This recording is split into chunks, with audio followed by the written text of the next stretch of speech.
Salut à toi, c'est Hermès, ton moniteur auto-école, enseignant de la conduite et de la sécurité routière.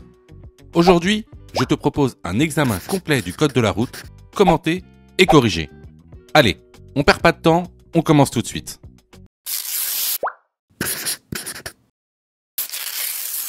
Question numéro 1. À cette intersection, je peux tourner à gauche. Oui, réponse A, non, réponse B.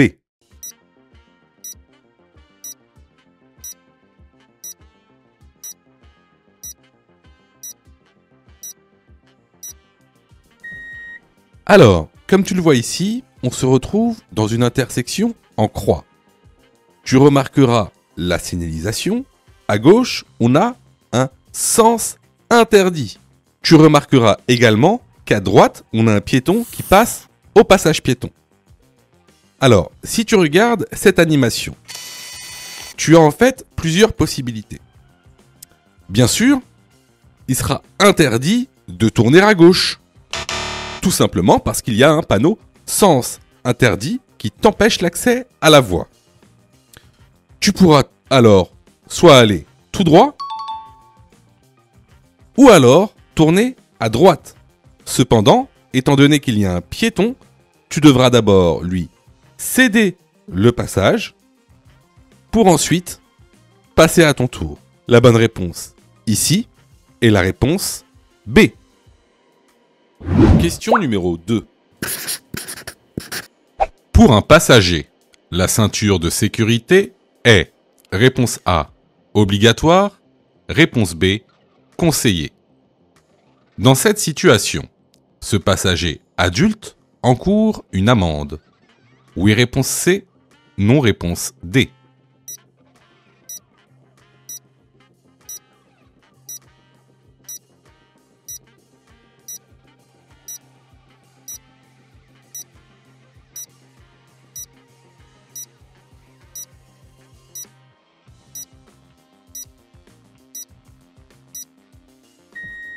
Alors, tout d'abord, tu dois savoir que la ceinture de sécurité est obligatoire autant pour le passager que le conducteur.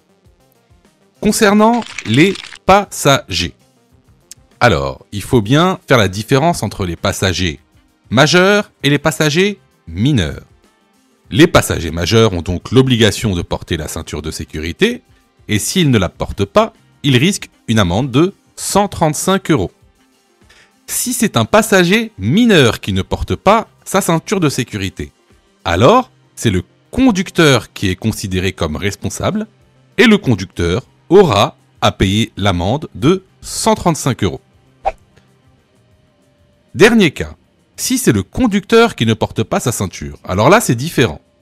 C'est une contravention de 4e classe avec une amende de 135 €, mais également un retrait de 3 points sur le permis de conduire.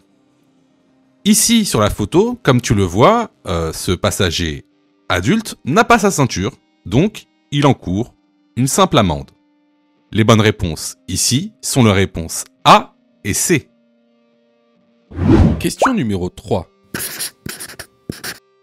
Dans cette situation, réponse A, je passe avant les piétons. Réponse B, je passe après les piétons.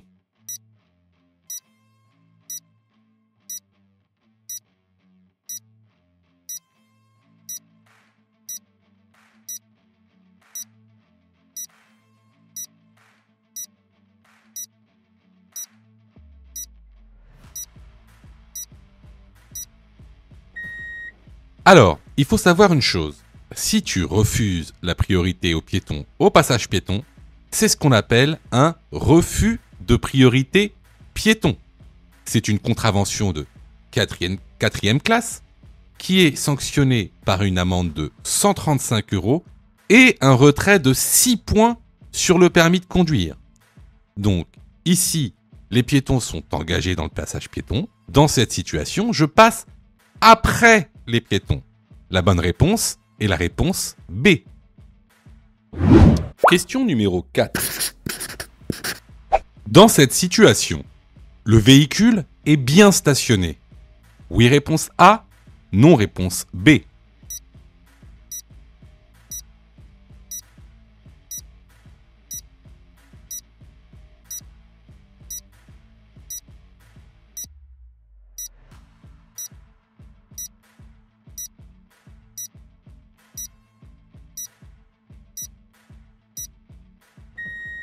Alors, avant toute chose, il faut que tu saches qu'il y a plusieurs sortes de stationnements interdits. Tu as d'abord les stationnements abusifs, les stationnements gênants, les stationnements très gênants et les stationnements dangereux. Ici, comme tu le remarques sur l'image, le véhicule est garé sur un passage piéton.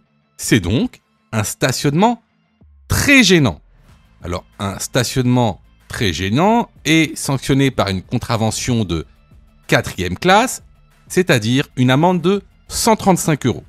Alors, attention, parce que tu peux également être sanctionné d'une immobilisation du véhicule si tu ne déplaces pas ton véhicule à temps. Donc, ici, pour répondre à la question, dans cette situation, le véhicule n'est pas bien stationné.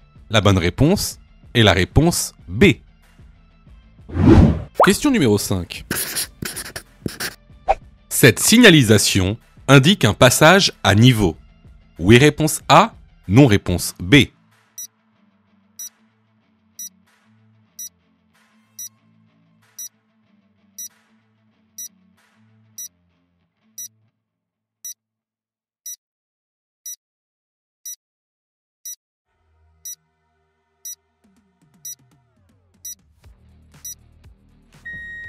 Alors, cette signalisation que tu vois, ça s'appelle une balise à passage à niveau.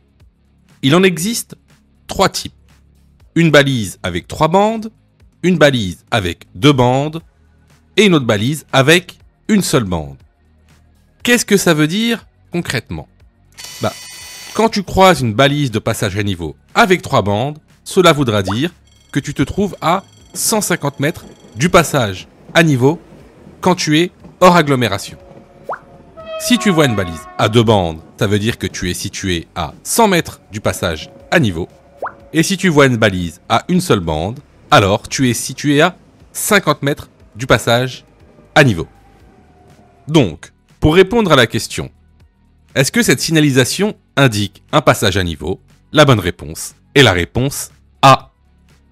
Alors, ici, c'était une question assez technique. Donc, si tu as eu faux à cette question, c'est pas grave.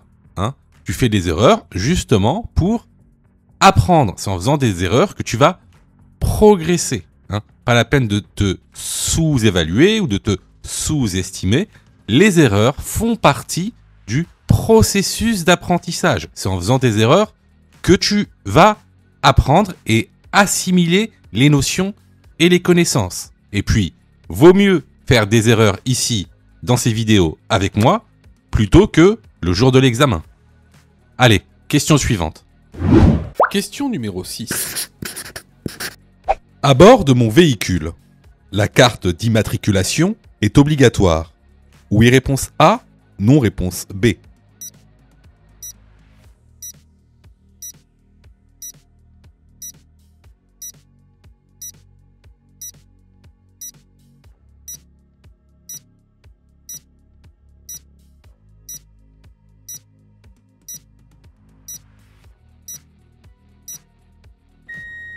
Alors, à bord d'un véhicule, il est obligatoire d'avoir certains documents. Tout d'abord, le permis de conduire, qui est obligatoire. Ensuite, la carte d'immatriculation du véhicule. Et enfin, une preuve du contrôle technique. Contrairement à ce que beaucoup de gens pensent, il n'est pas obligatoire d'avoir une preuve de votre assurance, car depuis 2024, la police est connectée au fichier des véhicules assurés, dit FVA, et ils peuvent donc vérifier directement avec votre numéro d'immatriculation si vous êtes assuré ou non. Donc, la bonne réponse ici est la réponse A. Question numéro 7. Utiliser son téléphone au volant est réponse A, autorisé, réponse B, interdit.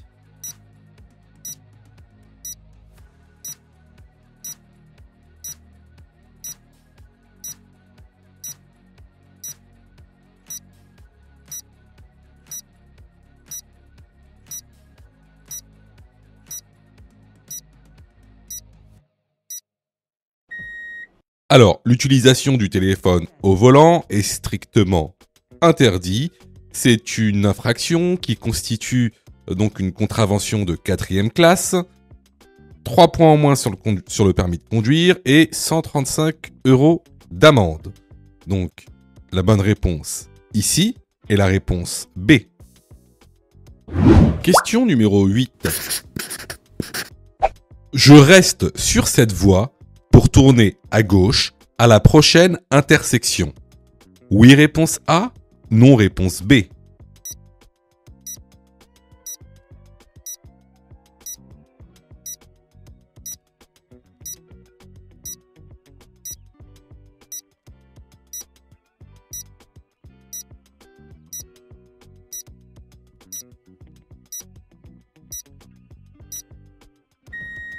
Alors, regarde bien sur la voie dans laquelle on est.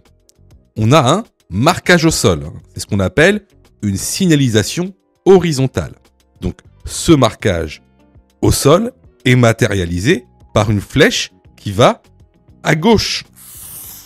Donc, effectivement, ici, si je reste sur cette voie, à la prochaine intersection, je tournerai à gauche. Donc, je suis très bien placé pour tourner à gauche à la prochaine intersection. La bonne réponse ici est la réponse A. Question numéro 9. Durant ma période probatoire, je bois un verre d'alcool avant de conduire. Je risque d'être en infraction en cas de contrôle de police. Oui, réponse A. Non, réponse B.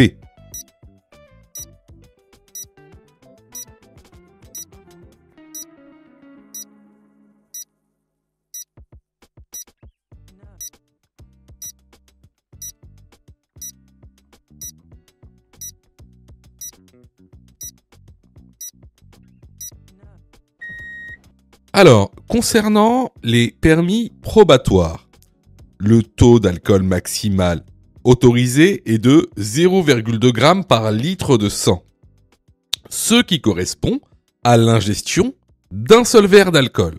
Donc oui, effectivement, si je bois un seul verre d'alcool, je peux être en infraction en cas de contrôle de police. De plus, si votre taux d'alcool est égal ou supérieur à 0,2 g par litre de sang en probatoire, vous perdez d'office 6 points. Donc, si vous vous faites prendre la première année, vous risquez également une invalidation de permis pour solde de points nuls.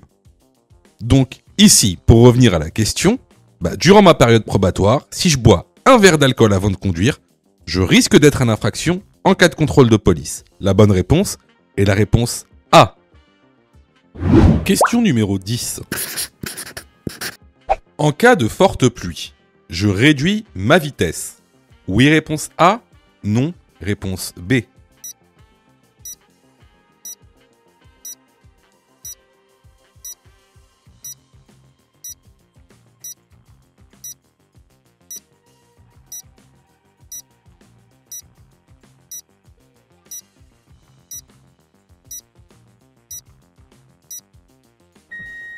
Alors effectivement, en cas de forte pluie, qu'est-ce qui va se passer ?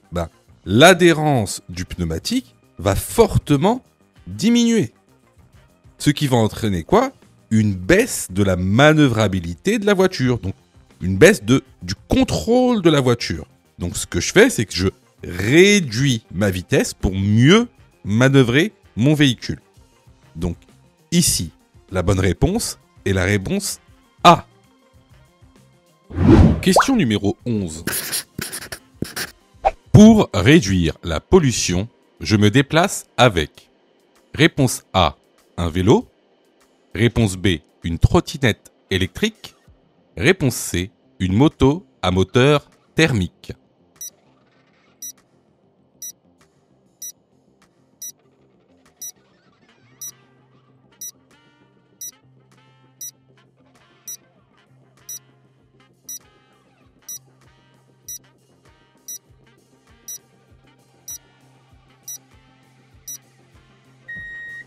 Alors, lorsque tu te déplaces avec des moyens de transport qui respectent l'environnement, c'est ce qu'on appelle l'écomobilité.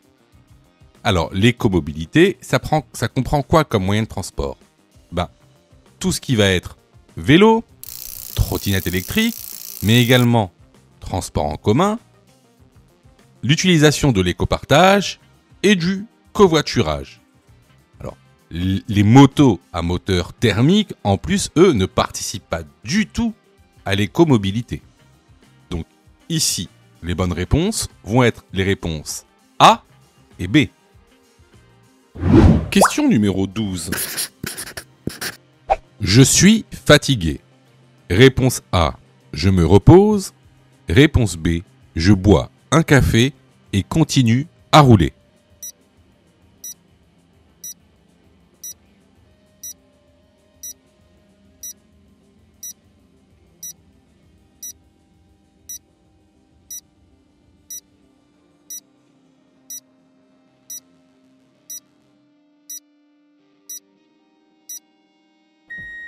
Alors, ça peut paraître une question idiote ou bête pour certains.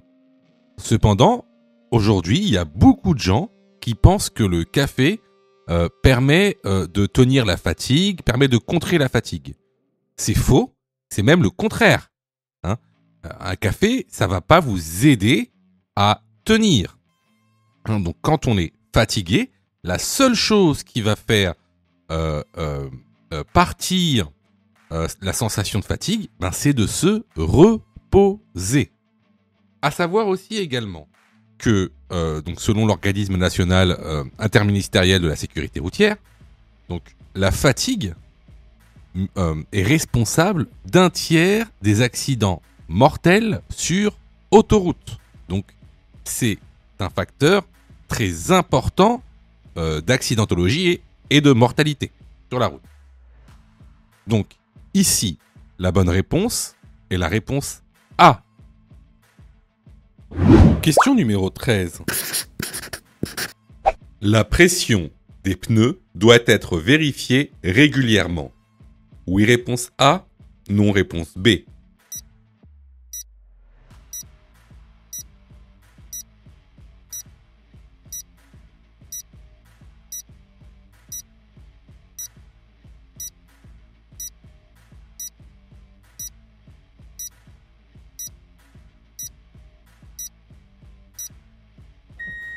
Alors, effectivement, tu dois vérifier tes pneus une fois tous les mois.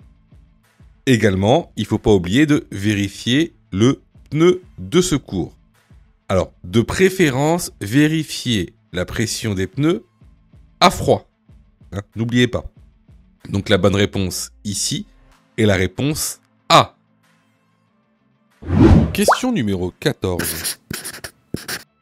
Je circule sur une route non éclairée de nuit. La visibilité est faible. J'allume donc mes feux de croisement. Oui, réponse A. Non, réponse B.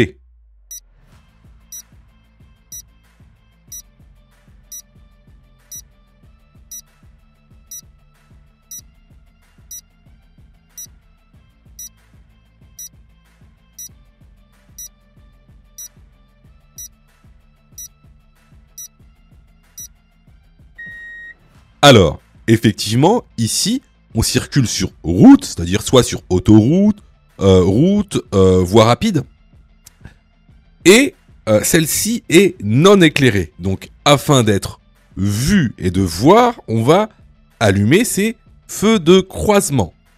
Alors, je sais qu'il y en a certains qui diront, vu qu'on est sur route non éclairée, on allume nos feux de route. Alors, c'est une bonne question. Pourquoi on n'allume pas ces feux de route? Tout simplement parce qu'on a d'autres usagers avec nous, comme vous le voyez sur la photo. Hein, il y a des usagers, donc si on allume nos feux de route, qu'est-ce qui va se passer? On va les aveugler. Donc, pour éviter de les aveugler, on utilise nos feux de croisement. La bonne réponse ici est la réponse A. Je vois que tu es super motivé pour avoir ton code. Alors, soutiens la chaîne en t'abonnant et surtout en activant les notifications afin d'être prévenu des dernières vidéos mises en ligne. Question numéro 15. Cette photographie montre un levier de vitesse. Réponse A, manuel. Réponse B, automatique.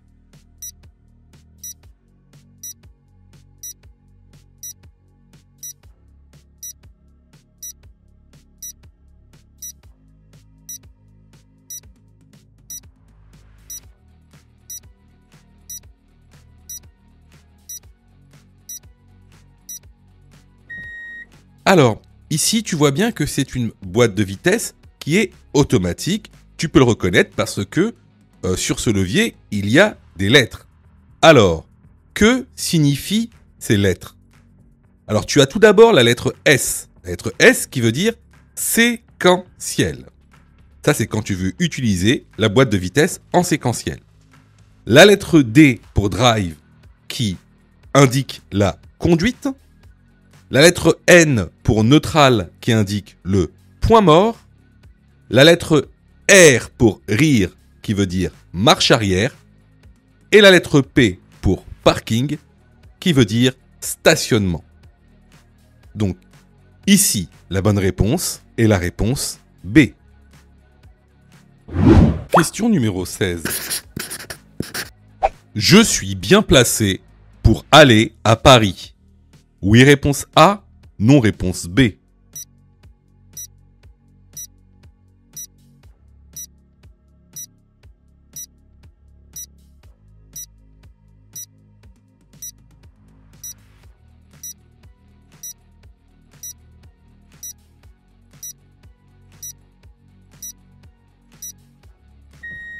Alors, si tu regardes les panneaux d'indication qu'il y a au-dessus, ce sont des panneaux d'affectation. Tu vois bien qu'il y a des flèches. Qu'est-ce que veut dire ces panneaux d'affectation? Bah, ça veut dire qu'à gauche, les deux voies qui sont à gauche sont réservées à ceux qui vont à Lyon-Centre, à Paris ou à Pierre-Bénite. Ceux qui sont sur la dernière voie à droite, eux, vont à Grenoble, Chambéry, Bourg et Genève. Donc, ici, je suis juste en dessous du panneau d'affectation pour aller à Paris. Je suis donc bien placé pour aller à Paris. La bonne réponse ici est la réponse A. Question numéro 17. L'étiquette énergie indique, entre autres, les émissions de CO2 du véhicule. Oui, réponse A. Non, réponse B.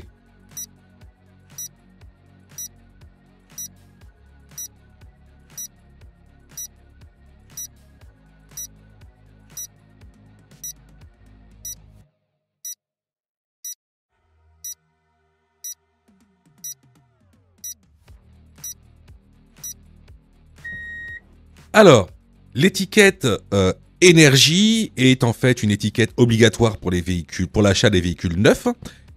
Comment se présente cette étiquette énergie? C'est une feuille A4, comme tu le vois ici. La partie haute, en fait, sera indiquée tout ce qui concerne le type de véhicule, c'est-à-dire la marque de la voiture, le modèle de la voiture, le carburant qui est utilisé pour la voiture, par exemple si c'est du diesel, de l'essence, ou si c'est une hybride, par exemple. Juste en dessous, tu auras tout ce qui concerne la consommation du carburant. Par exemple, ici dans cet exemple, c'est 4,2 litres pour 100 km.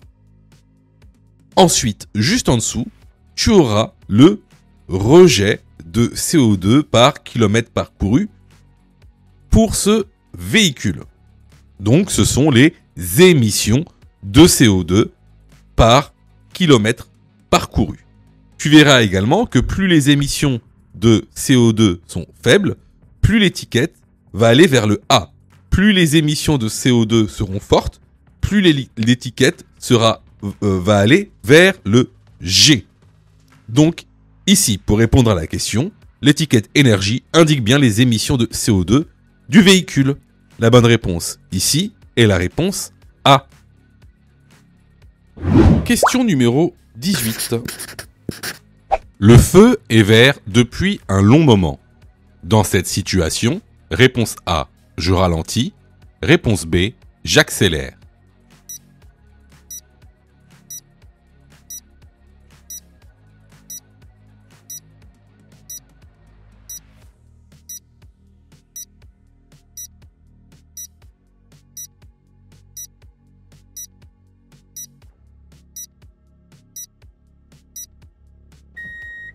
Alors, dans le cas où le feu est vert depuis longtemps, ce qu'il faut faire tout d'abord, c'est de ralentir.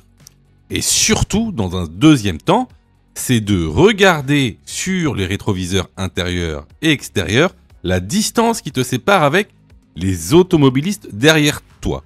Pourquoi ? Parce que en cas de freinage, on va dire inopiné ou brutal, il faut que tu saches s'il y a des voitures derrière toi et à peu près à quelle distance ils se situent. Donc ici, la bonne réponse est la réponse A.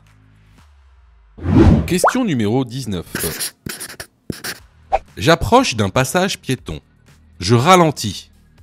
Oui, réponse A. Non, réponse B.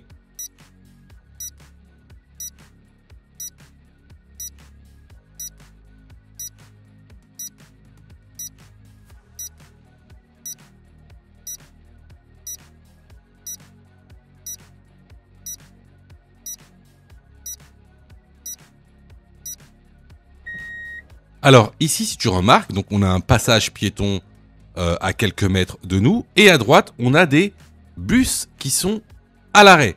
Donc, qu'est-ce qui peut se passer ? Il peut se passer qu'il y ait des piétons que tu ne vois pas devant le bus qui s'apprêtent à traverser et qui auront donc la priorité. Donc ici, ce qu'on fait par mesure de sécurité et par manque de visibilité, on va ralentir. La bonne réponse ici est la réponse A. Question numéro 20. Pour sortir de ce carrefour à sens giratoire, ce véhicule devra: réponse A, contrôler ses rétroviseurs uniquement. Réponse B, contrôler ses rétroviseurs et ses angles morts.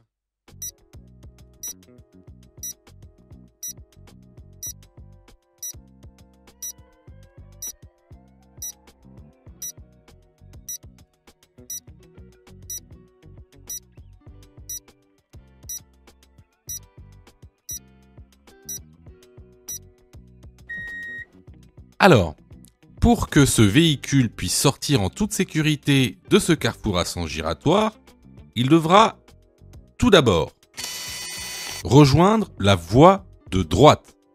Et pour ça, il devra contrôler son rétroviseur intérieur, contrôler son rétroviseur extérieur droit, mais également son angle mort droit.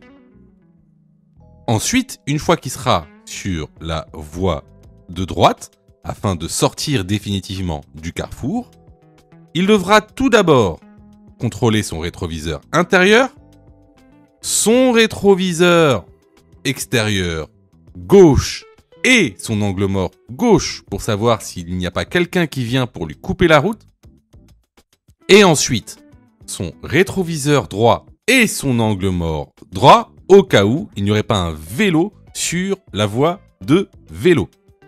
Et là, il pourra sortir en toute sécurité. La bonne réponse ici est la réponse B. Question numéro 21. Ce véhicule sort d'une voie privée. J'ai la priorité sur le véhicule. Oui, réponse A. Non. Réponse B.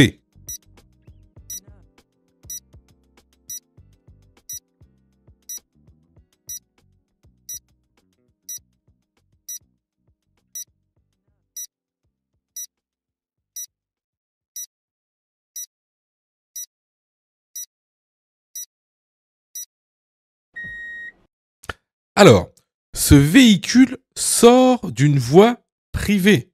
Donc, même s'il est à ma droite, il n'y a pas de priorité à droite. La priorité à droite ne vaut que si le véhicule sort d'une rue quelconque. Là, il sort d'une voie privée, ce véhicule. Donc, il n'a pas la priorité et je n'ai pas à lui céder la priorité. Donc ici, la bonne réponse est la réponse A. Sais-tu que Mon Code de la route est aussi une plateforme pédagogique qui te permet de passer ton examen du code à partir de seulement 9,90 €. Et on a même conçu, spécialement pour toi, un programme qui te permet d'obtenir ton code en un temps record. C'est le programme Mon Code en 10 jours. avec un calendrier de révision personnalisé, un contenu pédagogique par thème conforme à la nouvelle réforme, des nombreux tests d'examen blanc issus de l'examen officiel, accessibles sur smartphone, tablette et PC durant 1 an et en accès illimité. Et surtout, cette formation est 100% remboursée en cas d'échec à l'examen. Alors, si tu souhaites obtenir ton code du premier coup sans te ruiner et sans risque, rejoins notre programme en cliquant sur le lien en description de la vidéo. Pour ça, tu as juste à cliquer sur le lien en description et à choisir ta formule. Question numéro 22. Ce véhicule est stationné sur une intersection. Il est en infraction. Oui, réponse A, non, réponse B.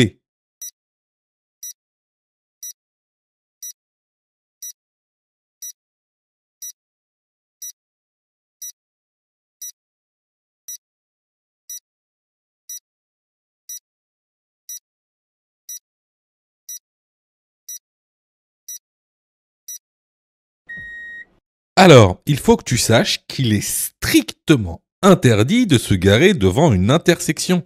C'est ce qu'on appelle un stationnement dangereux. Donc ça, c'est une infraction qui est sanctionnée par une amende de 135 € et 3 points sur le permis de conduire. C'est la plus haute infraction de stationnement que tu puisses faire.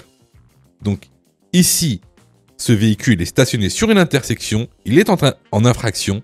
La bonne réponse est la réponse A. Question numéro 23. Ma voiture tombe en panne sur autoroute. Je me place sur la bande d'arrêt d'urgence le plus rapidement possible. Oui, réponse A, non, réponse B.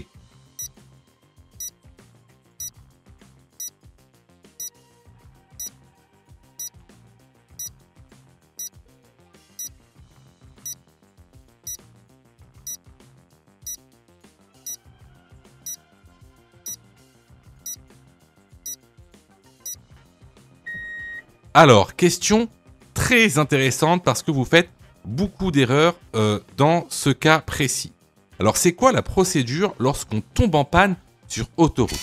Donc, lorsque vous tombez en panne sur autoroute, vous devez absolument le plus rapidement possible et en sécurité bien sûr, vous mettre sur la bande d'arrêt d'urgence. Ça, c'est le point numéro 1.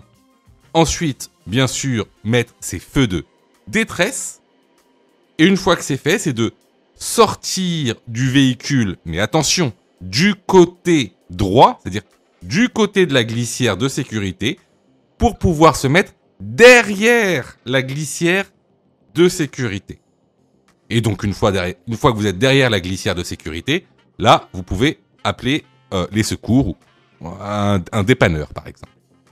Alors, je sais qu'il y en a beaucoup d'entre vous qui posent plein de questions. Alors, c'est normal, hein, j'ai pas mal d'élèves. Et la question principale que vous dites, c'est « Bah oui, mais si je tombe en panne sur la voie de gauche ?» Alors, je vais vous dire, c'est possible, hein, c'est possible, mais c'est rare. Pourquoi c'est rare? Vous êtes sur autoroute à 130 km/h. Donc, si votre voiture tombe en panne, vous allez bien savoir qu'elle tombe en panne. Hein, par exemple, vous allez plus pouvoir appuyer sur l'accélérateur. Voilà, vous allez le sentir. Donc, 130 km/h, vous allez avoir assez d'élan pour pouvoir rejoindre la bande d'arrêt d'urgence. Hein. Surtout, faites pas la bêtise de rester sur la voie de gauche. Pourquoi? Parce que c'est la mort assurée. Hein. Les gens, ils vont pas vous voir. Ils roulent à 130 km/h. Ils vont vous taper à 130 km/h. Hein. Donc, ne faites jamais ça. Ne restez jamais sur la voie de gauche ou la voie du milieu. Autre chose, il y a beaucoup d'élèves qui disent, ben, t'as oublié un truc. Là, je leur dis, mais qu'est-ce que j'ai oublié? Dites-moi. Il fait, ben, t'as oublié le triangle de présignalisation. Il faut mettre le triangle de présignalisation. Eh bien, non. On est sur autoroute. Il est strictement interdit de mettre un triangle de présignalisation 30 mètres en amont du véhicule. Pourquoi? Bah parce qu'il est tout simplement interdit de circuler à pied sur autoroute. C'est interdit. Hein. Donc, on ne met jamais de triangle de présignalisation lorsqu'on est en panne sur autoroute. Donc, ici, la bonne réponse est la réponse A. Question numéro 24. En agglomération, hors danger immédiat, je peux klaxonner. Oui, réponse A, non, réponse B. Si je klaxonne, j'encours une amende. Oui, réponse C, non, réponse D.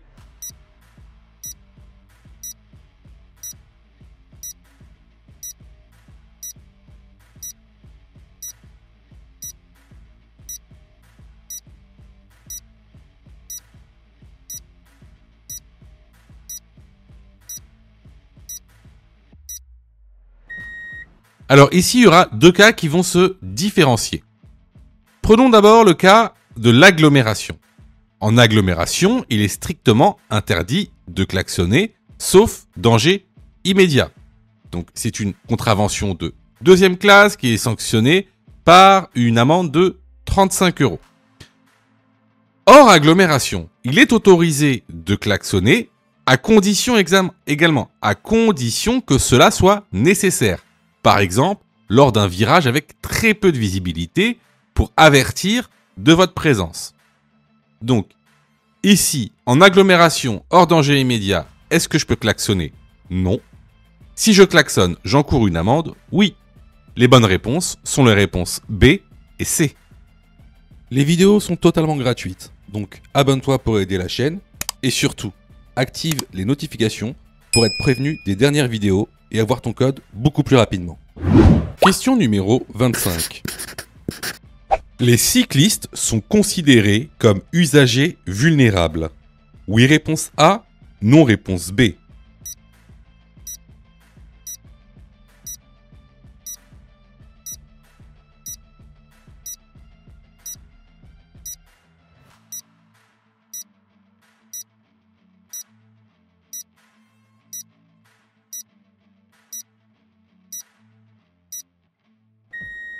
Alors, oui, effectivement, ce sont des usagers vulnérables. Alors, c'est quoi un usager vulnérable? Un usager vulnérable, c'est un usager de la route qui n'a pas de protection. Alors, concrètement, c'est qui? C'est les deux roues. Les deux roues qui soient motorisées, c'est-à-dire les scooters et les motos, mais également les cyclistes. Ça peut être aussi ceux qui se déplacent en engin de déplacement personnel, motorisé ou non, c'est-à-dire les trottinettes ou trottinettes électriques. Mais également les piétons. Les piétons sont des usagers de la route, vulnérables également. Donc, ici, est-ce que les cyclistes sont considérés comme usagers vulnérables? La bonne réponse est la réponse A. Question numéro 26. Je dois changer ma carte d'immatriculation si je déménage. Oui, réponse A. Non, réponse B.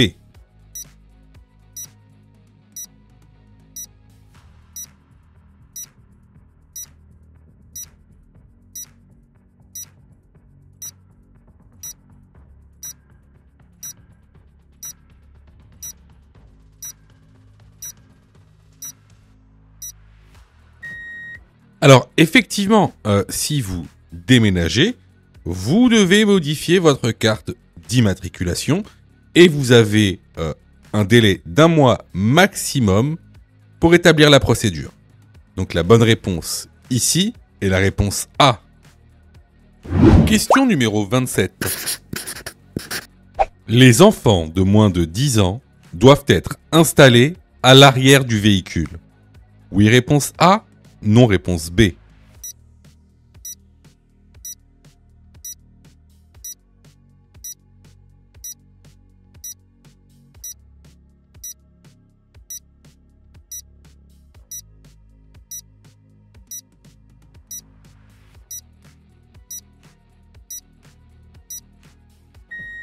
Alors, effectivement, les enfants de moins de 10 ans doivent être installés à l'arrière du véhicule dans des sièges adaptés à leur taille, leur corpulence et leur âge. À savoir qu'il existe bien sûr des exceptions à cette règle. Donc pour tout savoir sur la réglementation concernant les sièges enfants, je vous incite fortement à aller dans la formation car il y a très souvent des questions sur ce sujet lors de l'examen officiel du code de la route. Donc, pour répondre à la question, les enfants de moins de 10 ans doivent bien être installés à l'arrière du véhicule. La bonne réponse est la réponse A. Question numéro 28. La voie à ma droite est réservée aux... Réponse A, camion. Réponse B, bus.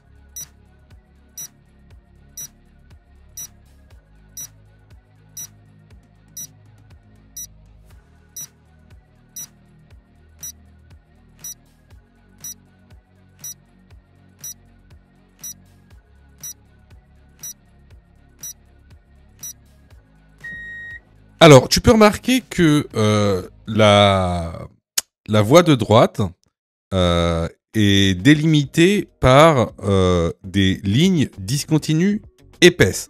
Donc, ces lignes discontinues épaisses viennent matérialiser la présence d'une voie qui est réservée.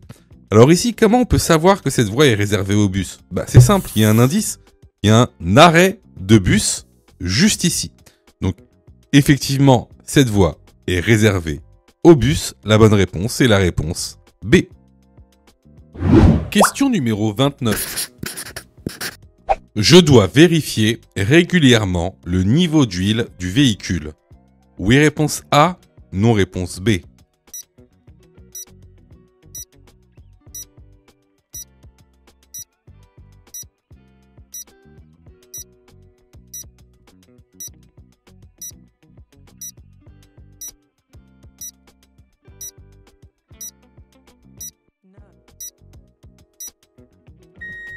Alors, effectivement, il va falloir vérifier ton niveau d'huile très régulièrement.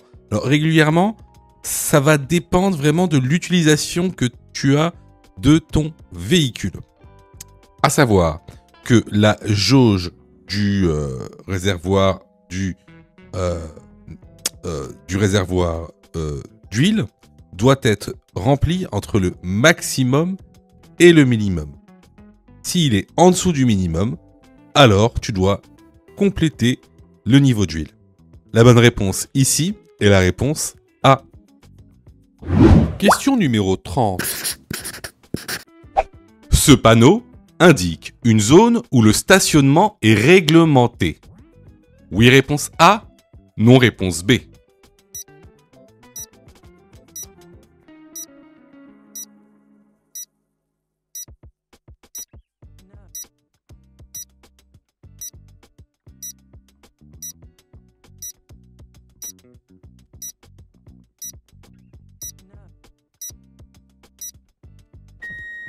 Alors, ce panneau, ça s'appelle un panneau de stationnement unilatéral à alternance semi-mensuelle.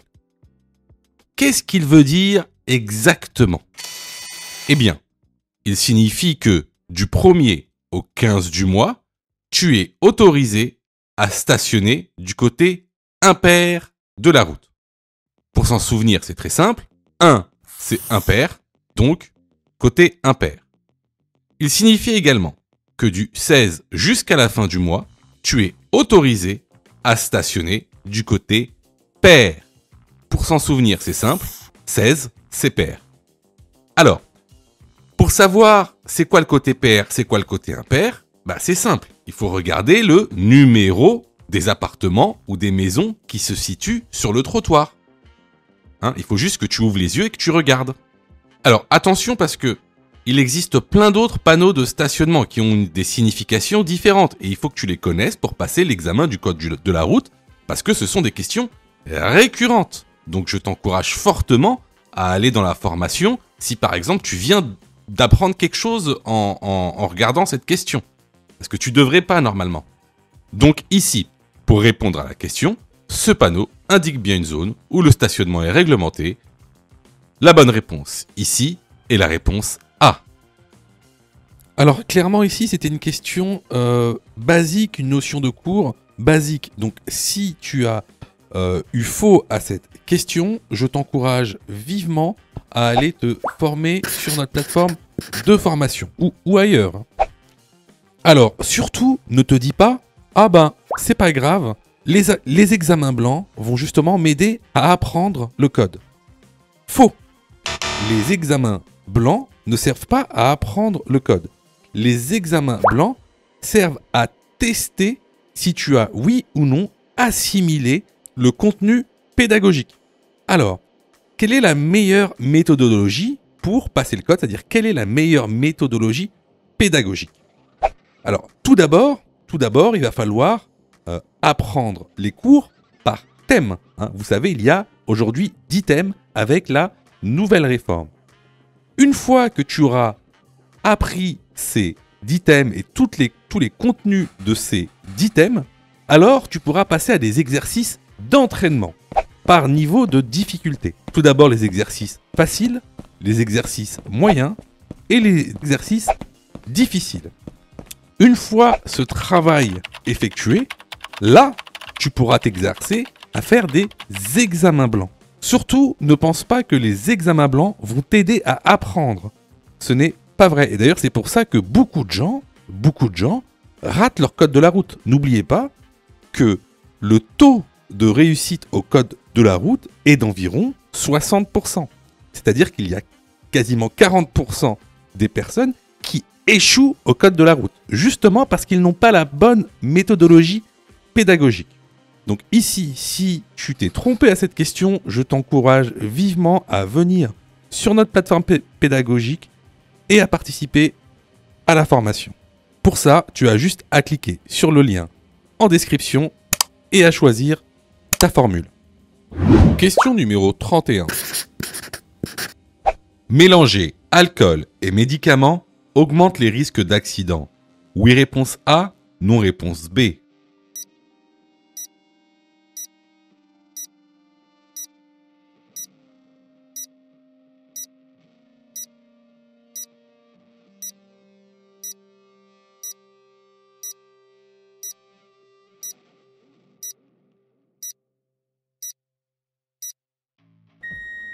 Alors effectivement, tout mélange de drogues vont augmenter les risques d'accident. Hein.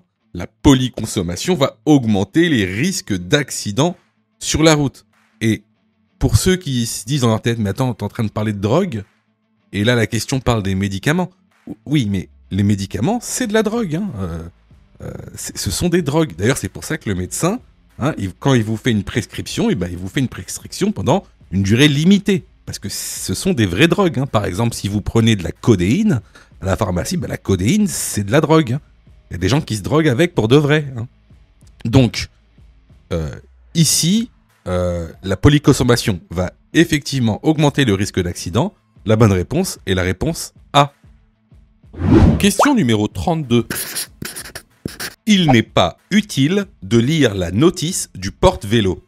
Oui, réponse A. Non, réponse B.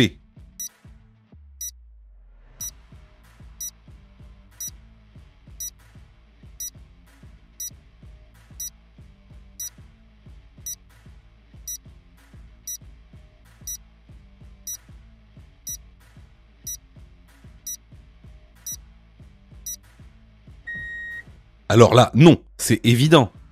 Bien sûr, on va mettre un porte-vélo sur le véhicule. Il faut lire la notice du porte-vélo, au moins pour savoir le nombre de vélos que je peux mettre sur ce porte-vélo. Donc ici, la bonne réponse va être la réponse B. Question numéro 33. L'apparition de douleurs durant la conduite est un signe de fatigue. Oui, réponse A. Non, réponse B.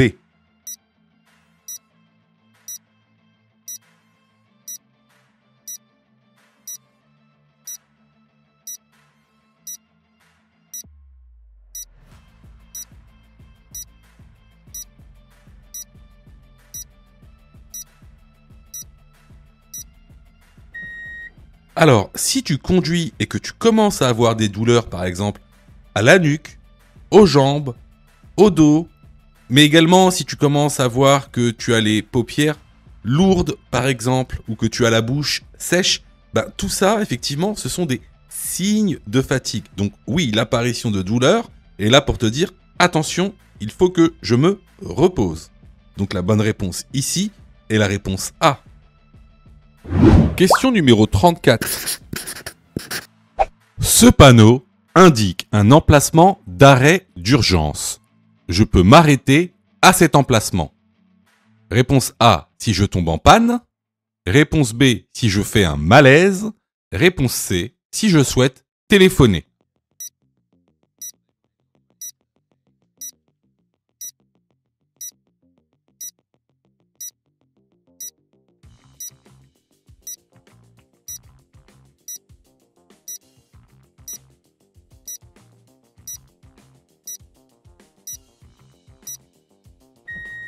Alors, ce panneau-là, effectivement, c'est ce qu'on appelle un panneau d'emplacement d'arrêt d'urgence. Alors, ça ressemble à quoi un arrêt d'urgence ? Ça ressemble à ça. Hein. Et en général, dans ces emplacements, tu trouveras aussi un poste d'appel d'urgence. Donc, ces panneaux, cet emplacement, comme son nom l'indique, emplacement d'arrêt d'urgence. Donc, c'est pour les urgences. Donc, par exemple, si tu tombes en panne, si tu fais un malaise, si tu fais un accident, mais surtout pas pour téléphoner. Donc ici, les bonnes réponses vont être les réponses A et B.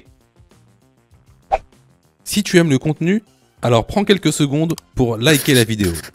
C'est très important. Cela nous permet d'être mieux référencés et donc de te présenter encore plus de vidéos pour que tu puisses obtenir ton code le plus rapidement possible. Question numéro 35. Dans cette situation, j'allume mes feux. Réponse A, de brouillard. Réponse B, de route.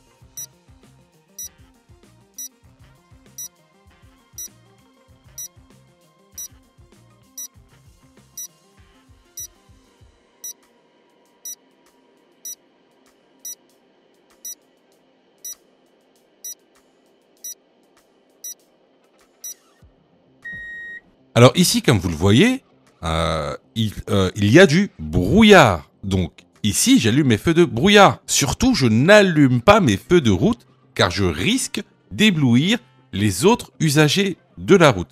Donc la bonne réponse ici est la réponse A. Question numéro 36. Je roule sur la voie de gauche. Réponse A. Je suis bien placé. Réponse B. Je dois me déplacer sur la voie de droite.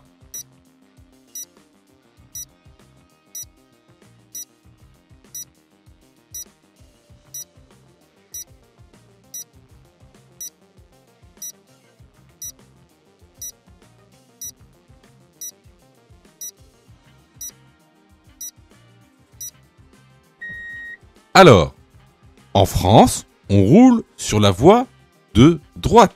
On n'a pas le droit de rouler sur la voie de gauche, à part exception. Par exemple, quand tu dépasses ou par exemple quand, ici, la route est bouchée. Ici, c'est pas le cas. Donc, je dois me déplacer sur la voie de droite. La bonne réponse ici est la réponse B. Question numéro 37. Dans cette situation, je fais particulièrement attention aux deux roues en interfile. Oui, réponse A. Non, réponse B.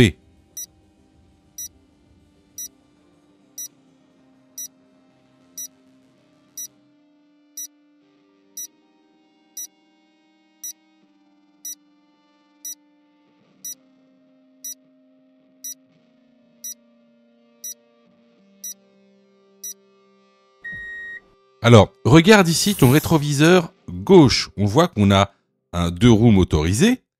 Et les deux roues motorisées sont autorisées en interfile depuis janvier 2025.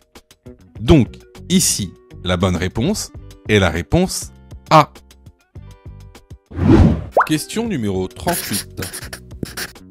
Je dois dégivrer les vitres de mon véhicule avant de prendre la route.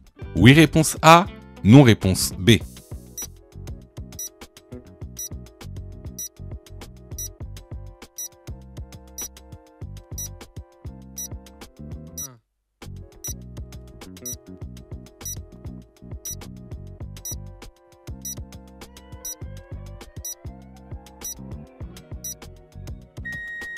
Alors, je sais que certains d'entre vous vont dire « Mais attends, mais cette question, c'est une question bête. » Alors, pas tant que ça. Et je vais vous dire pourquoi, parce qu'il y a des articles de loi en fait. Alors, il faut savoir que le pare-brise est un élément de sécurité, d'accord? Ce pare-brise doit être propre tout le temps. Il doit être visible en fait, tout le temps.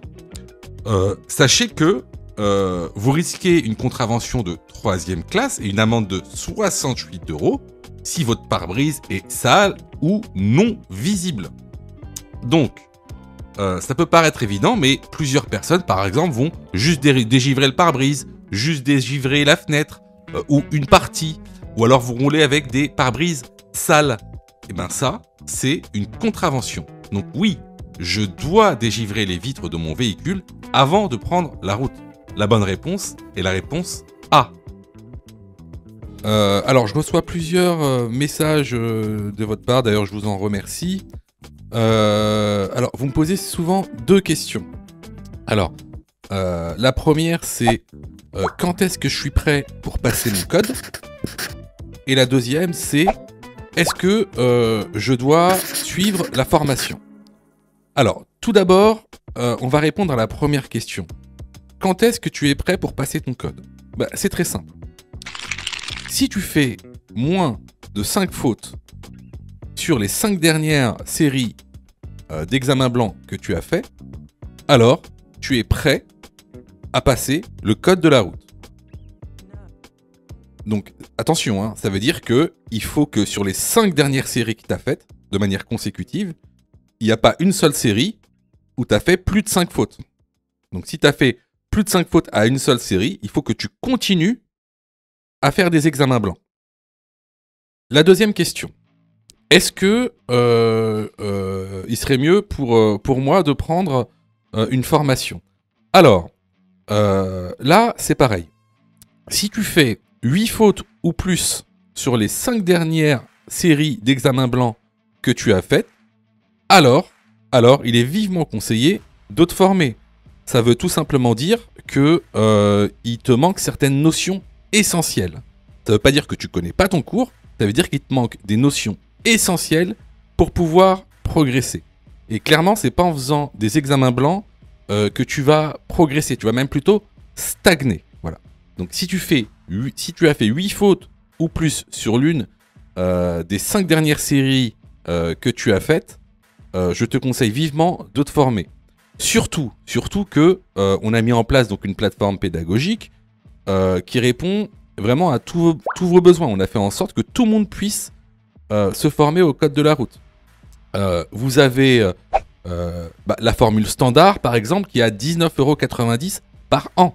Donc vous payez une fois 19,90 € et vous avez le droit à toute la plateforme pendant 1 an en illimité, avec tous les cours, tous les 10 thèmes, plus de 1200 questions issues de l'examen officiel, commentées et corrigées. Vous avez pour ceux, par exemple, qui veulent passer leur code rapidement, la formule à mon code en 10 jours, pour passer son code en 10 jours, qui est à 39,90 € par an, en illimité. Et en plus, si vous ratez votre code, eh ben vous êtes 100% remboursé, seulement en envoyant votre preuve d'échec. Sinon, pour ceux qui le souhaitent, vous avez la plus petite formule, la formule basique, qui est à 9,90 € par semaine. Celle-ci, c'est une formule qui est hebdomadaire, qui en général est réservée à ceux qui ont déjà passé leur code et qui ont échoué. C'est une sorte de remise à niveau. Donc, vraiment, il y en a pour tous les besoins et il y en a aussi pour tous les prix. Et c'est vraiment pas cher. Ce serait bête de rater son code alors que vous auriez pu vous former pour 9,90 €. Pour ça, tu as juste à cliquer sur le lien en description et à choisir ta formule. Question numéro 39. Fumer au volant réduit la vigilance. Oui, réponse A. Non, réponse B.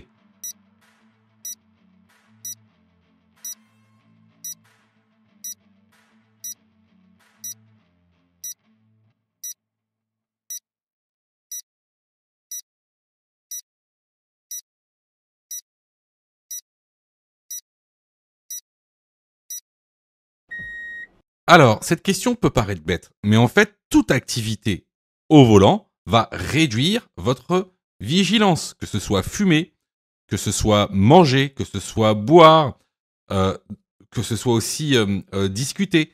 Donc, effectivement, toute activité au volant va réduire votre vigilance. Donc, fumer également. La bonne réponse ici est la réponse A. Question numéro 40. Ce panneau indique une priorité à droite. Oui, réponse A, non, réponse B.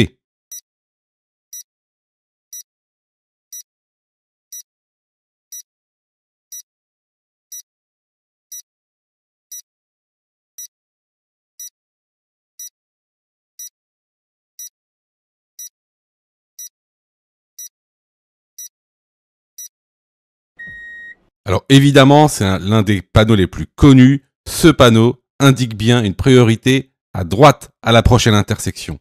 La bonne réponse ici est la réponse A. Si tu as fait 8 fautes ou plus, ne panique pas.